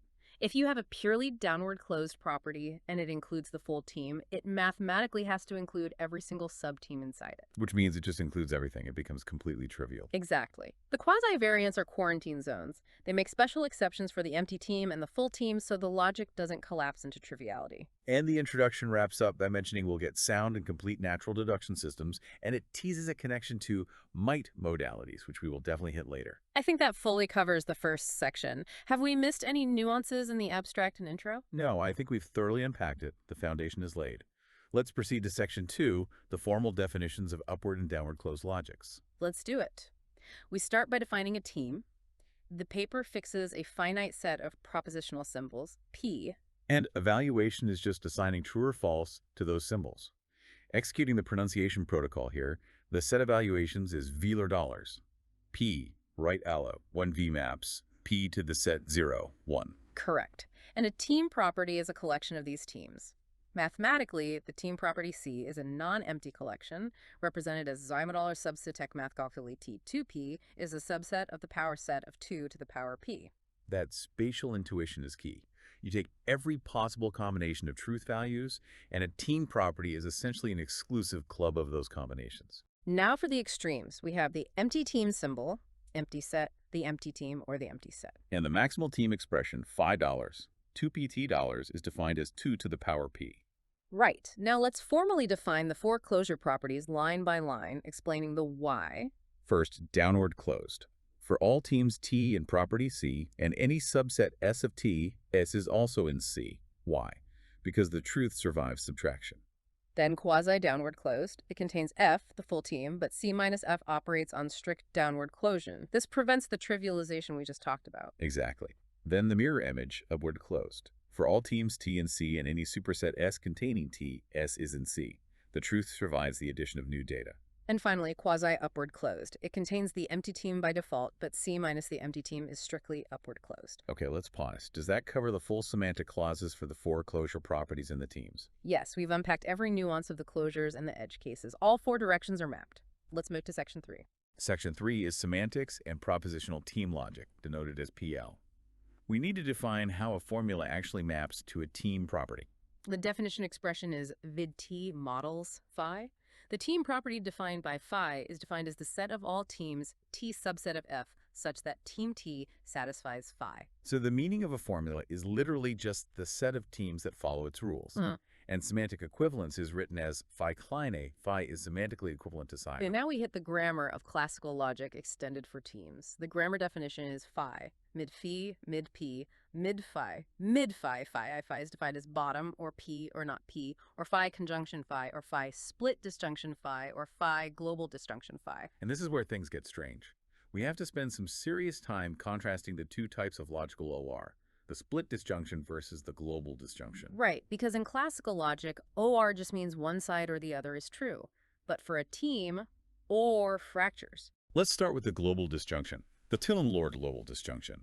This clause demands that the entire monolithic team satisfies the first formula, or the entire team satisfies the second. All or nothing. Exactly. If you ask, are they wearing hats or scarves? Under a global disjunction, all 10 people in the team must be wearing hats, or all 10 must be wearing scarves. Contrast that with the Lordable disjunction. This allows the team to be divided into two subteams, T1 and T2. T1 satisfies the first formula, and T2 satisfies the second. It distributes the truth. 4 people wear hats, 6 wear scarves. The team as a whole satisfies the split disjunction, even though neither condition is universally true.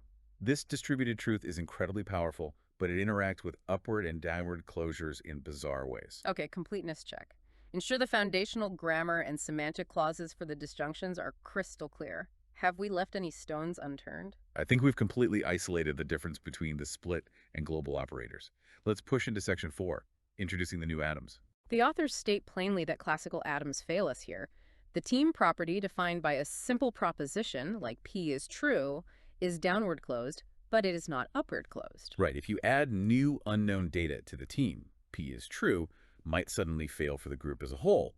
So to get dualities, we need inclusion atoms. Let's define the standard inclusion atom expression. Oh, well. DOT models a subset tech B by duity T, satisfies a primitive inclusion B. This functionally means that for all valuations in T, if there's a specific truth pattern for A, there must be a valuation in T where B matches that pattern. It's a dependency rule. And this standard atom possesses the empty team property. The void satisfies it automatically, but it is neither upward nor downward closed on its own. So we need the novel variants, the specific syntax and semantics. First, the non-empty inclusion atom expression, A scu sub C tech B bi a non-empty inclusion B. This semantic clause requires that the team is not the empty team, and it satisfies the standard inclusion rule. By explicitly exiling the void, it forces upward closure. If the team isn't empty, adding more data won't break the inclusion pattern, and it certainly won't make the team empty, so it survives upward pressure. Perfect. Now the mirror image for downward pressure. The full inclusion atom expression, a subset bool, a full dual primitive inclusion B. This requires that the team is the full team F, OR. It satisfies the standard inclusion rule. It builds a trapdoor for the white noise. By giving the full team an automatic pass, it achieves quasi-downward closure, avoiding trivialization while maintaining strict dependencies for all smaller subteams. We also need to explain the syntactical restriction between primitive and dual primitive atoms. The left side must be sequences of constants, x, and the right side must be symbols, p. Right, so we get 4 distinct variants. We have sextech subsectec px, primitive inclusion p for the quasi-upward setting. We have 6 septec p exit, non-empty inclusion p for the strict upward setting. We have 6tech xtech, full dual primitive inclusion x for the quasi-downward setting. And finally, p at subsec xep dual primitive inclusion x for the purely downward setting. The constants act as anchors. Okay, let's verify. Does that cover the exact function and syntactic restrictions of all 4 atom types? Yes, the toolkit is fully defined and the why is established. Let's move to section 5, where we syntactically define the 4 logics using these atoms. Definition 2.1 gives us the grammars for LQ, LU, LQD, and LD. When you read them linearly, the symmetry is amazing. LQ uses the standard primitive inclusion and the global disjunction. But LU, the strict upward logic, replaces bottom with the top truth symbol and uses the non-empty inclusion. Then LQD introduces the full team atom expression, bullet the full team atom bullet, and uses the full dual primitive inclusion. And LQ, the pure downward logic, strips away the bullet and just uses the standard dual primitive inclusion. This leads us to proposition 2.2 and 2.3. LQ is quasi-upward closed, and the proof details an induction case for conjunction and global disjunction. But proposition 2.3 is the mind bender.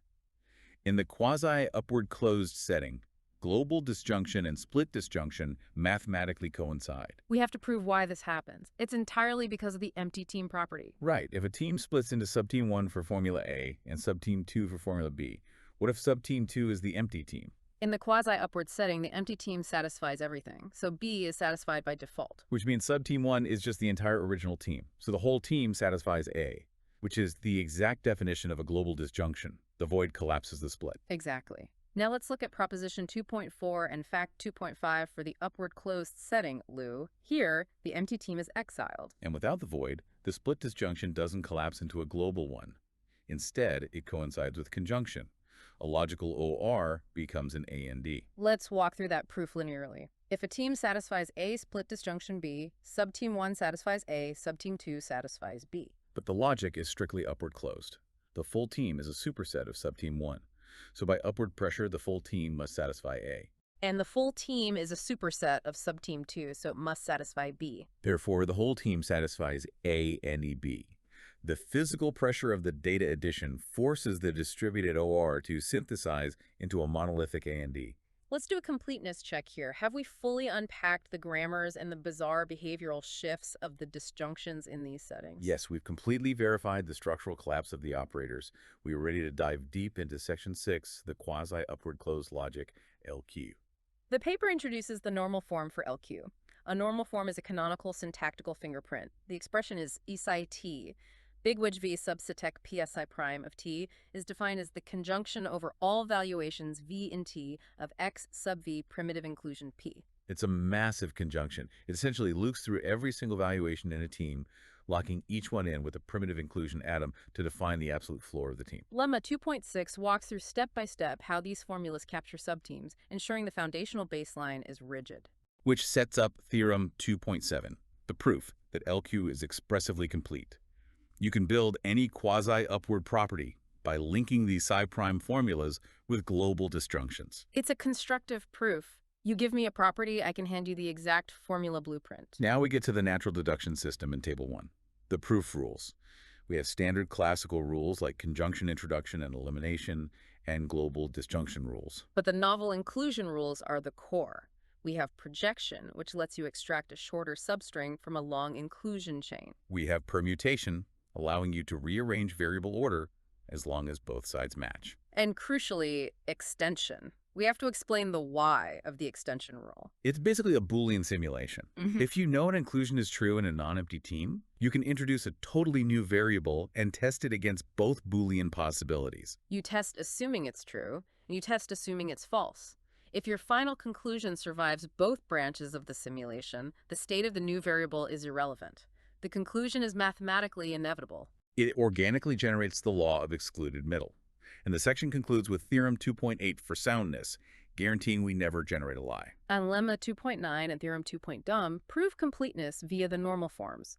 Example 2.1 walks through a sample derivation showing exactly how extension forces these paths. Okay, completeness check for Section 6. Have we verified the entire LQ cosive, from the normal form down to the sandbox testing of the proof rules? Yes, the quasi-upward system is fully processed. Let's move to Section 7, the purely upward closed logic, LU. The first major difference is the normal form expression. Big wedge v in t sub t v subsetec pa star of t is defined as the conjunction over all valuations v and t of x sub v non-empty inclusion p. It's almost identical, but it replaces the standard primitive inclusion with the non-empty inclusion atom. The syntax structurally exiles the void to maintain pure upward pressure. Theorem 2.13 confirms the expressive completeness for this non-empty upward closed property. And because the void is gone, the proof system in Table 2 undergoes a massive shift. Right, look at the differences from Table 1. The bottom symbol elimination is completely gone. This is huge.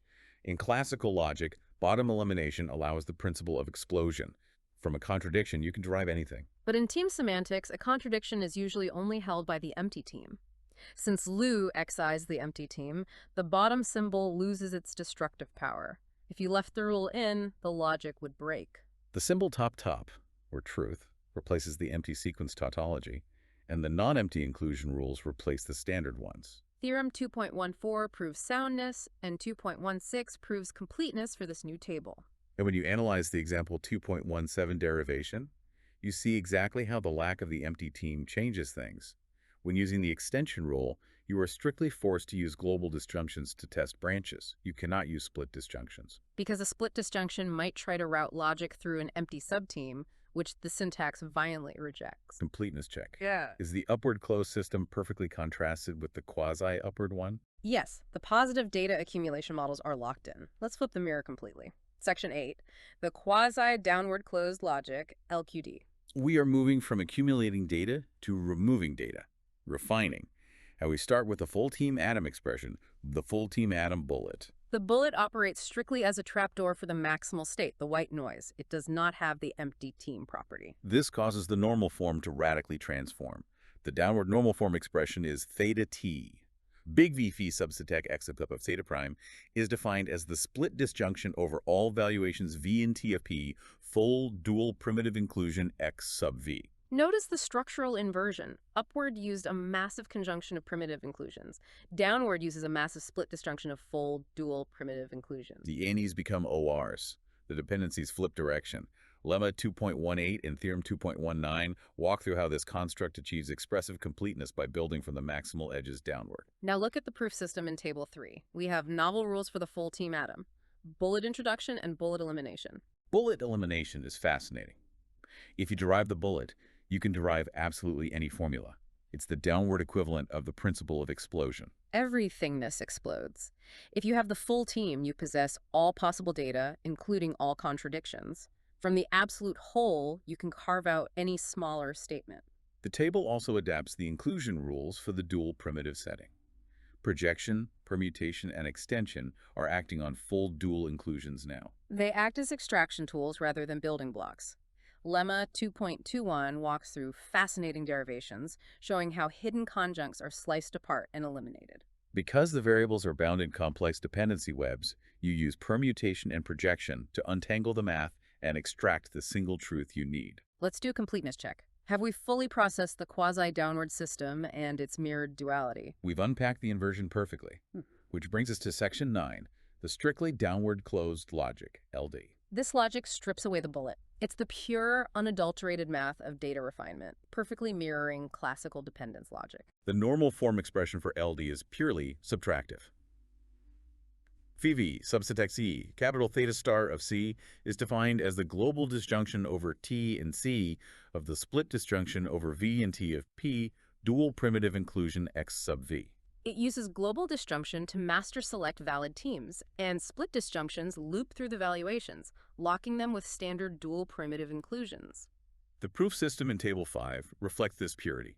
The rules for dual primitive inclusion allow derivations that are mathematically identical to classical negation elimination. You use extension to ruthlessly prune away false branches of a proof, collapsing the possibilities just like a classical truth table. Completeness check. Is the final of the four logics fully solidified? Yes, all four quadrants are completely mapped. We are ready for Section 10, Symmetry and Might modalities, the grand synthesis. When you look at the syntactical duality illustrated in Section 2.5 of the paper, the balance is incredible. Upward logic relies on conjunctions and primitive inclusions. Downward logic flips entirely to split disjunctions and dual primitive inclusions. The quasi-variants manage the void and the noise using bottom and the bullet, while the pure logics rely on top and strict structural exiles. But the authors take it a step further. They connect these syntax rules to modal logic, might modalities. The semantic equivalence expression is top subctec P, diamond P, truth primitive inclusion P is semantically equivalent to might P. Let's translate that. If truth is primitively included in P, it means there's at least one valuation in the team where P is true, which implies that for the team as a whole, P might be true. It perfectly simulates the modality of possibility. It gives us a philosophical interpretation where teams act as physical information states. Like a detective's whiteboard, the empty team is a blank board, no clues, a void. And the full team is a board with every person in the city connected by red string. Total noise. You know nothing specific. Downward closure is erasing names, refining the data. Upward closure is gathering new witness statements, adding data. The mathematical syntax perfectly maps to human epistemology. Completeness check. Are the philosophical and structural symmetries perfectly understood? They are. We have completed the journey. We've defined 4 distinct propositional team logics using inclusion atom variants, proven them expressively complete, and detailed their natural deduction systems. And the future work the author points to is massive, combining these into a unified logic that manages both upward and downward properties with the empty team, and another for the full team. Finding the axioms for those grand theories will be the next frontier. But I want to leave you, the listener, with a final provocative thought. Let's hear it. We just compared teams to a detective's whiteboard. But what if we map this to physics? The empty team is an absolute void. The full team is maximum entropy. Total thermodynamic uncertainty. Right. Could these dual logics be used to formally model the irreversible progression of time and information loss in quantum systems? If entropy strictly increases, it's an upward closure toward the full team of heat death. And a quantum wave function collapse is a massive downward closure of possibilities into a single reality. Could Matilda H.'s logic be the exact mathematical bridge, mapping propositional syntax directly onto quantum thermodynamics? It's a staggering thought. If expressive completeness holds true for reality itself, they just might be the same syntax. Thank you for surviving the unabridged protocol with us today. You are now intimately familiar with the very bleeding edge of propositional team logic. You've stared into the void of the empty team and the noise of the full team. Let those axioms settle in your mind. End deep dive. We use logic all the time, right? Deciding what to wear, figuring out the best way to get to work. But what happens when you're not just dealing with one single fact, but a whole group of possibilities at once? Think about it. Like a doctor trying to figure out a diagnosis. It's not always just one thing. It could be a whole team of possibilities. How do you possibly reason about all of them at the same time? Well, that's the exact challenge that a really fascinating paper by Matilda H tackles. And the solution she comes up with? It's just incredibly elegant. Okay, so let's dive into how she pulled this off. Our roadmap to understanding this perfect symmetry has 5 main stops. First, we're going to explore this whole idea of logic for groups. Then we'll dig into the core challenge, this up and down problem that's been a real puzzle. After that, we get to the good stuff, the elegant symmetrical solution the paper lays out. Then we'll see how that one solution actually creates 4 distinct but totally connected logics. And finally, we'll see why any of this matters. Why this seemingly abstract idea could actually change how we think about the world. All right, first things first. Traditional logic is kind of like a laser beam, It's really good at focusing on one single thing. Is the statement, the sky is blue, true or false? Simple. But what if you're trying to do something like predict the stock market? There isn't just one outcome. There's a whole universe of possibilities. And that's where traditional logic kind of hits a wall. We need a different kind of logic, one that can handle all that complexity all at once. So what if logic could describe a whole team of possibilities? Imagine you're a detective on a really tough case. You don't have just one suspect. You've got a whole group of them. And every single one has a different story, a different motive. How in the world do you make a logical statement about the entire group without getting totally lost in the weeds? That's the challenge, right? And that's exactly where this idea of a team comes in to save the day. Now, in the world of logic, a team isn't a bunch of people. It's a group of possibilities. I like to think of it like a flock of birds. Each bird is a different possible future, a different scenario. And instead of asking, is that one specific bird flying north, we can ask a question about the whole flock. Is the entire flock generally moving north? See the difference? That's the power of this team-based logic. It lets you see the big picture. Okay, so now that we have our team of possibilities, we're ready to get to the heart of the mystery. Because it turns out, when you start looking at the properties of these teams, you find this really strange duality. Some properties behave in one way, and others behave in the complete, total opposite way. It's almost like looking in a mirror and seeing 2 different worlds staring back at you. And that's the puzzle this paper sets out to solve. And this slide right here, this shows you the 2 sides of that logical coin. On one side, you have what are called downward closed properties. Okay, imagine a room full of people where every single person is wearing a red shirt. Now, if you pick any smaller group out of that room, it's a guarantee that everyone in your new, smaller group is also wearing a red shirt, right? That's downward closed. But on the other side, you have upward closed properties. Now, imagine a room where at least one person is wearing a blue shirt. If you start adding more people to that room, it doesn't matter who they are, it's still guaranteed that at least one person has a blue shirt. These 2 opposing forces are at the very heart of this logical challenge. But what about the really weird edge cases? What if your team of possibilities is totally empty? Or what if it includes every single possibility you can imagine? That's kind of like trying to use a map that has no landmarks or a map where everything is a landmark. It gets confusing. So to handle these extremes, the paper introduces this really clever idea called quasi-variance. Just think of them as special lenses that let us see everything clearly, even at the absolute edges of possibility. So you have these 2 totally opposite behaviors, right? These 2 forces, like the north and south poles of a magnet. The big question is, can you find one compass that can navigate both? Or do you need 2 completely separate toolkits, one for the upward world and one for the downward world? Well, the answer, as Matilda H so brilliantly shows, is a huge no. There is a master key. There's one single, elegant tool that unlocks both sides of this logical coin. And here it is, the hero of our story, the inclusion atom. Now, don't let the technical name scare you off. Seriously, just think of it as a logical Swiss Army knife. It's a simple but unbelievably versatile little tool that can check for patterns in our team of possibilities. This is the key that's going to unlock this whole new way of thinking. And this is where you can see the sheer genius of this inclusion atom. To check for those upward properties, like is there at least one person with a blue shirt? The atom just scans the whole team looking for a single match. But then, and this is the beautiful part, to check for those downward properties like is everyone wearing a red shirt, you just flip a switch on it. And now it checks if every single member of the team fits the pattern. It's like having a tool that can be a spotlight or a floodlight just by flicking a switch. It's a perfect example of logical symmetry. So now that we have our amazing logical Swiss Army knife, what can we actually do with it? Well, it turns out this one elegant tool is the key to a whole new universe of logic. It's not just about solving one little problem, it's about revealing this beautiful symmetrical structure that creates not one, but 4 interconnected logics. It's like discovering a whole new continent on the map of human reason. And hey, don't just take my word for it. In the author's own words, this approach produces a surprisingly symmetric picture. That's not just a technical description. That's a moment of real intellectual beauty, where the solution isn't just a fix, it's a work of art. It's just a testament to our ability to find order and elegance in really complex problems. And here it is, the grand finale, a perfect 2x2 grid that lays out the 4 interconnected logics. On one axis, you've got our 2 opposing forces, the upward and downward properties, and on the other axis, you've got the standard versions versus the quasi-versions, our special lenses for the extremes. It's a complete, balanced, and just beautifully symmetrical family of logics. It's like a logical Mount Rushmore, a monument to the power of finding the right tool for the job. Okay, but why does this all matter?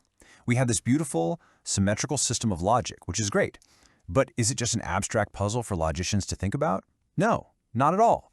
This elegant duality has a really profound connection to how we actually reason about the world around us, how we navigate the uncertain landscape between what's possible and what's necessary. This is where the magic really happens. Those upward atoms, the ones that are just looking for a single match, they are the logical equivalent of asking what might be true. Is it possible that it will rain tomorrow? Is it possible the stock market will go up?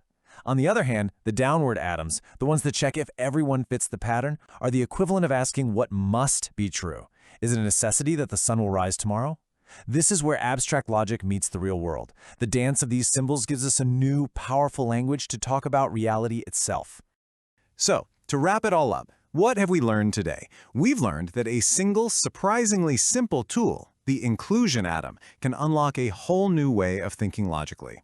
We've seen how it gives us this beautiful, symmetrical system that lets us reason about groups of possibilities and lets us navigate the tricky waters of might and must.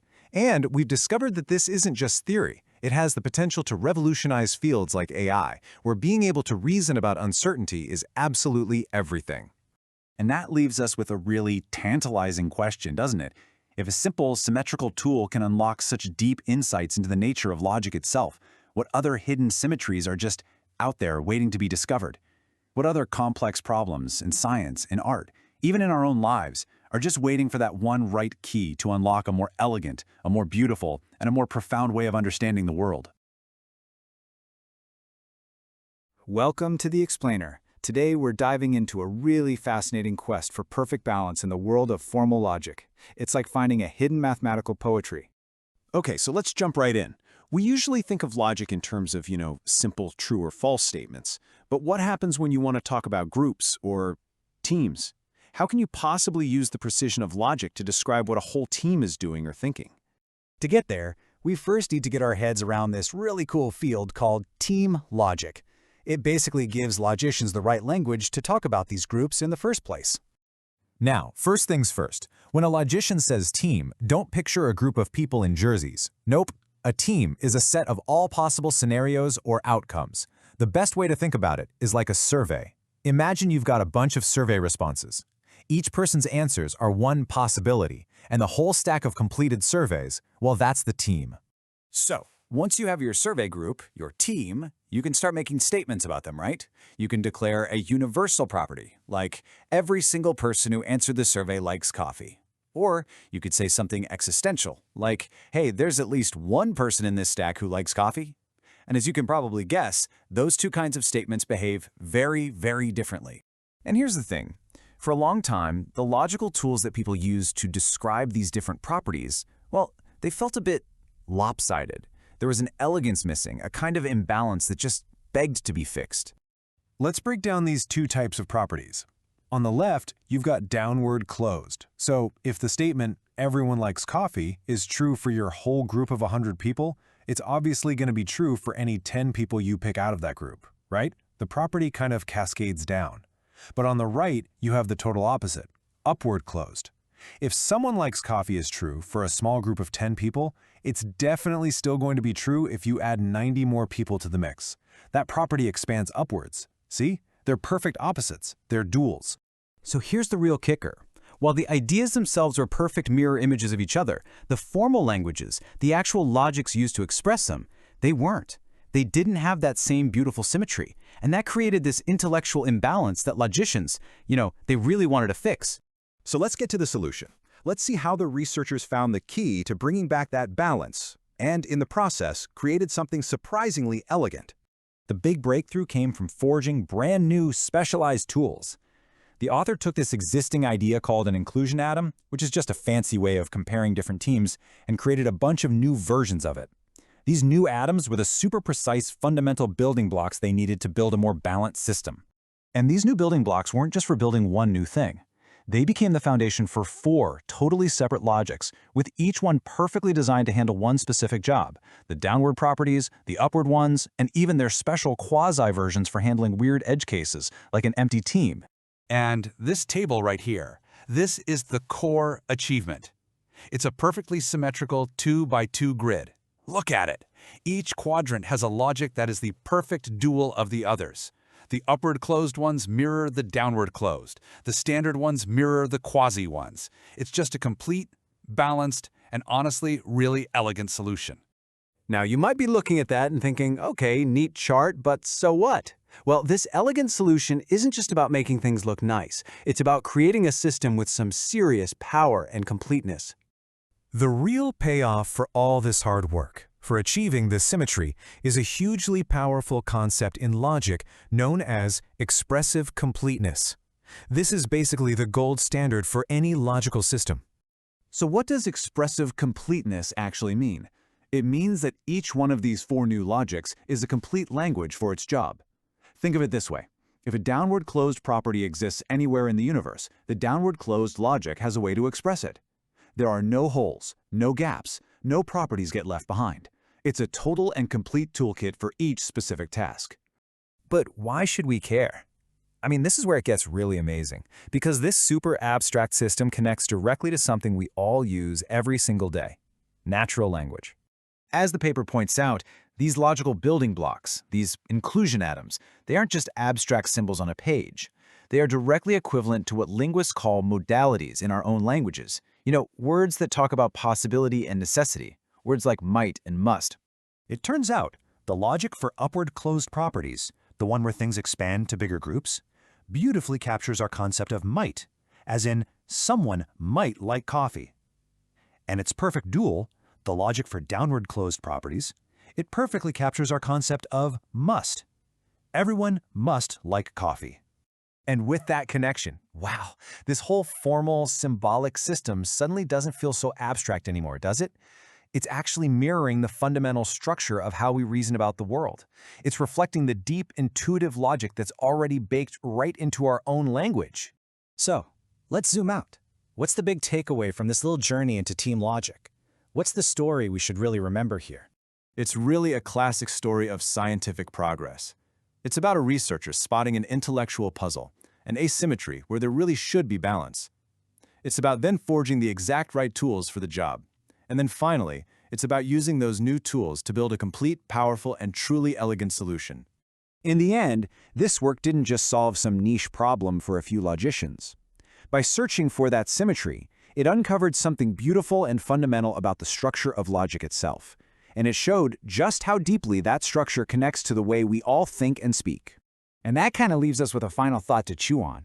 This beautiful, perfect symmetry was hiding there all along, just waiting for the right tools to come along and reveal it. It really makes you wonder, what other elegant patterns are out there, waiting to be discovered in the deep structures of our logic and our language? All right, today we are diving into what is basically a logical detective story, all thanks to a fantastic paper by Matilda H. It's a tale about a hidden symmetry, a piece of a puzzle that nobody quite realized was missing. And once it's found, well, it reveals this picture of just perfect, elegant balance. And that really brings us to the core mystery we're going to try and solve. Can logic actually be symmetrical? I mean, can you build entire logical systems that are just perfect mirror images of each other? It sounds like a pretty simple question, right? But the answer, oh man, the answer unlocks this completely new way of looking at the very structure of how we reason. So, to crack this case, we first need to meet the cast of characters. In this particular world of logic, we don't really focus on single statements all by themselves. No. Instead, we look at entire collections of possibilities. And these collections, they've got a great name. They're called teams. Now, the most fundamental building block, our single atom, is something called a valuation.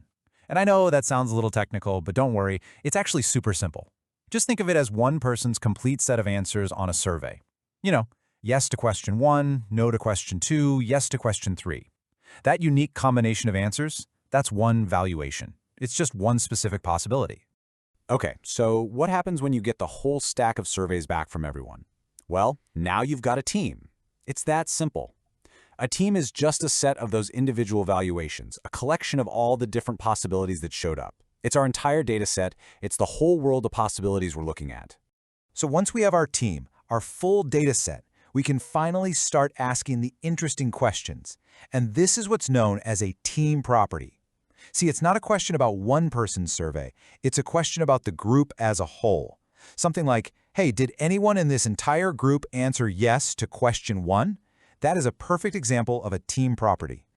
Okay, now that we've got a handle on what a team is, we can get to the real heart of the drama here. This huge divide between two very different kinds of properties. And this is really where that idea of duality, of two sides of the same coin, starts to take center stage. This leads us to a really cool idea. Some of these team properties are, for lack of a better word, sticky. I mean, they're incredibly resilient. They have this kind of logical inertia, where they stay true even when you start messing with the data set, like even when you start adding more data or taking some away. And this slide just lays out the two kinds of stickiness perfectly. So over on the left, you've got downward closed properties. Think about the statement, at least one person said yes. If that's true for your big stack of surveys, and then you just remove a few of them, is it still true? Well, yeah, as long as you didn't happen to remove the only person who said yes, it holds. The property sticks as the team gets smaller. Then on the right, you have the perfect mirror image, upward closed. If everyone said yes, and you add a few more people who also said yes, well, the statement is still true. The property sticks as the team gets bigger. So here's the catch. What happens at the absolute extremes? You know, like a completely empty data set, or a data set that contains every single possibility. These edge cases can kind of break our nice, clean system. As the paper puts it, we need what are called quasi-properties to avoid, well, trivialization. They're basically a clever fix to make sure the logic doesn't fall apart in those special cases. And really, that's all quasi means here. Don't let the word trip you up. It's just a way of saying that our logic is smart enough to handle the weird situations where we have absolutely no data, the empty team, or when we have every possibility imaginable on the table, the full team. It just makes the whole system that much more robust. Okay, this is it. This is the moment where the whole mystery starts to come together. We've got these two opposing forces, right? This upward and downward stickiness. So the big question is, how on earth do you build a single logical language that treats them both as perfect equals, as true identical mirror images? The solution, the absolute hero of our story, is a surprisingly simple but incredibly powerful little tool called the inclusion atom. This right here is the missing piece of the puzzle. It's the special ingredient that lets us build our logics with that perfect symmetry we've been searching for. And here's the genius of how it works. For all those upward-moving logics, we use an inclusion atom that looks like this. It basically asks a possibility question. Can we find this one specific pattern, X, somewhere inside our bigger dataset, P? But then, and this is the beautiful part, for the downward-moving logics, you just flip it. You use the dual form. Now it asks a necessity question. Does our entire dataset, P, fit neatly inside the specific pattern, X? Do you see it? It's the exact same relationship, just viewed from the opposite direction. It's perfect. So by using these two opposite-facing inclusion atoms, we can now officially build our complete family, the four logics. You can see them right here. We've got the upward closed logic, LU, and its more robust cousin, LQ. And then, as their perfect mirrors, we have the downward closed logic, LD, and its quasi-version, LQD. The whole gang's here. And here it is, the grand finale. This table shows the deep structure of each logic, and the symmetry is it's stunning. Seriously, look at the top 2 rows for the upward logics. See their structure? A combination of ors and ands? Now look at the bottom 2 for the downward logics. Did you catch it? The pattern is perfectly flipped. Where the upward logics have an and, the downward ones have an or. It is a perfect, beautiful syntactic mirror. This is the solution we were looking for. So, okay, this is a gorgeous mathematical picture. But why should we care? What does this abstract symmetry actually tell us about the real world? Well, it turns out it connects directly to the way you and I think and reason every single day. The upward closed logics, the ones built around finding just one example, are really the logics of possibility. They give us a formal way to talk about what might be true. There might be a winner in this group.